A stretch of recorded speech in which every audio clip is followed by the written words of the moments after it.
How to unlock header and footer in one document.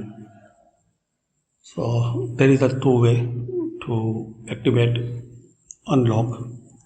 Now you try to write anything, so it will not appear. Insert and header and activate. So edit header.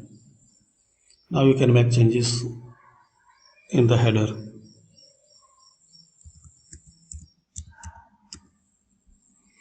Same.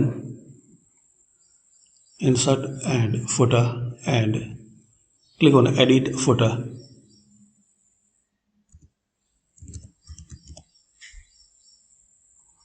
Another way, simple and fastest way, just double click in this header area or footer area.